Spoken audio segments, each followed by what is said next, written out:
Assalamualaikum warahmatullahi wabarakatuh. Terima kasih atas kesempatan yang diberikan kepada saya. Perkenalkan, nama saya Fadila Jaini dengan NIM 91142175. Saya dari jurusan Pendidikan Ekonomi kelas G Tata Niaga semester 4. Baiklah, di sini saya akan memaparkan materi tentang pengantar akuntansi, dosen pengampu Ibu Fatmawati Damiti, SPD MSA, dengan judul materi Akuntansi untuk Badan Hukum Pendidikan Anak Usia Dini, Pendidikan Dasar dan Menengah. Materinya adalah sebagai berikut. Kali ini kita akan membahas tentang pengertian Badan Hukum Pendidikan. Pengertian dari Badan Hukum Pendidikan atau disingkat sebagai BHP adalah badan hukum yang menyelenggarakan pendidikan formal dan pendidikan anak usia dini, jalur pendidikan formal, pendidikan dasar, dan pendidikan menengah.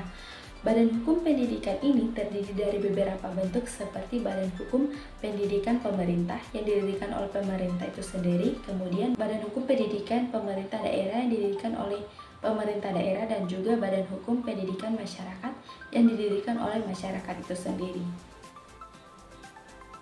Selanjutnya ada prinsip pengelolaan badan hukum pendidikan. Badan hukum pendidikan didasarkan pada prinsip nirlaba, yaitu prinsip kegiatan yang tujuan utamanya mencari sisi lebih.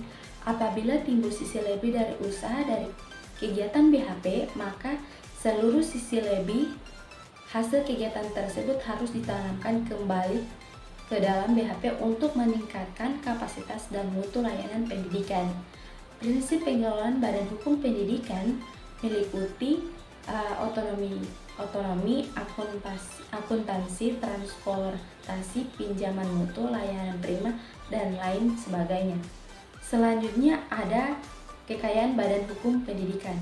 Kekayaan BHP berasal dari pendiri yang dipisahkan menjadi kekayaan BHP. Kekayaan dan penerimaan pendapatan serta hasil kegiatan BHP adalah milik BHP dan dikelola secara mandiri oleh BHP.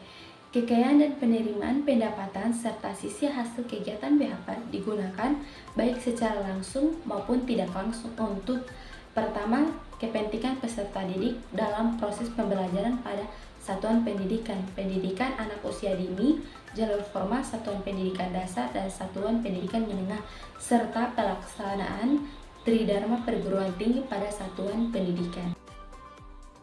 Selanjutnya ada pendanaan BHP.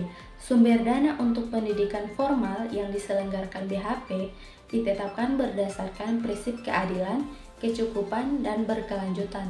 Pendanaan pendidikan formal yang diselenggarakan BHP menjadi tanggung jawab bersama antara pemerintah daerah, dan masyarakat sesuai perundang-undangan. Selanjutnya ada akuntansi dan pengawasan BHP.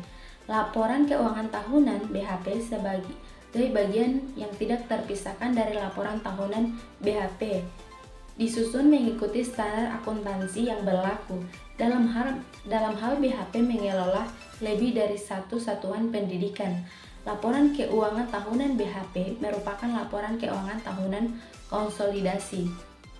Laporan keuangan tahunan BHP yang menyelenggarakan pendidikan tinggi harus bertanggung jawab kepada publik melalui penguatan di media cetak bahasa Indonesia dan menempelkan di papan pengumuman resmi setiap satuan pendidikan yang dikelola. Selanjutnya ada standar akuntansi badan hukum pendidikan. Menurut UU BHP, setiap BHP wajib membuat laporan keuangan dan akan diaudit oleh akuntan publik. Untuk itu, perlu adanya standar yang mengatur secara jelas mengenai prinsip akuntansi BHP saat ini di Indonesia. Badan hukum pendidikan yang didirikan oleh masyarakat atau BHPM memiliki karakteristik yang berbeda jika dibandingkan dengan entitas BHP yang didirikan oleh pemerintah pusat maupun pemerintah daerah, terutama dilihat dari sudut pandang pendanaan dan kepentingan. BHPM dananya berasal dari pemilik atau masyarakat, sedangkan untuk BHPM dan BHPP masing-masing berasal dari APBN dan APBD.